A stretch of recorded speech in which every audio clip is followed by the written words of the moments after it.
একবার নবী মোহাম্মদ সাল্লাল্লাহু আলাইহি ওয়াসাল্লাম হযরত আলী রাদিয়াল্লাহু তাআলা আনহুকে বললেন, হে আলী, তুমি রাতে ঘুমানোর আগে 400 দিনার সাদকা করে ঘুমাবে, পুরো কোরআন শরীফ পড়ে ঘুমাবে, জান্নাতের দাম শোধ করে ঘুমাবে, দুজন বিবাদকারীর মধ্যে আপোষ করে ঘুমাবে এবং একটি হজ্জ আদায় করে ঘুমাবে। হযরত আলী রাদিয়াল্লাহু তাআলা আনহু আরজ করলেন, ইয়া রাসূলুল্লাহ, এত কিছু আমি এক রাতে কিভাবে করব? তখন নবী করিম সাল্লাল্লাহু আলাইহি ওয়াসাল্লাম বললেন, হে আলী, তুমি যদি 4 বার সূরা ফাতিহা পড়ো তবে তা 400 দিনার সাদকা করার সমান সওয়াব হবে। 3 বার সূরা ইখলাস পড়লে পুরো কোরআন শরীফ খতম করার সওয়াব পাবে। 10 বার আস্তাগফিরুল্লাহ পড়লে দুইজন বিবাদকারীর মধ্যে আপোষ করার সমান সওয়াব পাবে।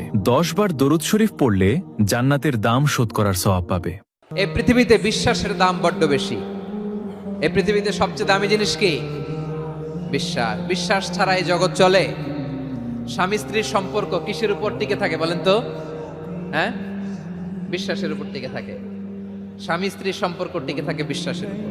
আচ্ছা, পার্টনারশিপে যারা ব্যবসা করেন, পার্টনারশিপের বিজনেস, এটা টিকে থাকে কিসের উপর? বিশ্বাসের উপর। এই জগৎটাই চলে বিশ্বাসের উপর। বিশ্বাসীরা এই পৃথিবীতে না থাকলে আল্লাহ এই পৃথিবীও টিকায় রাখতেন না। একজন বিশ্বাসী এই পৃথিবীর বুকে বেঁচে থাকলে আল্লাহ তাআলা এই পৃথিবী ধ্বংস করবেন না। চিল্লায় পড়েন আল্লাহু আকবার। এই পৃথিবীর সবচেয়ে দামি বস্তু বিশ্বাস, সবচেয়ে দামি।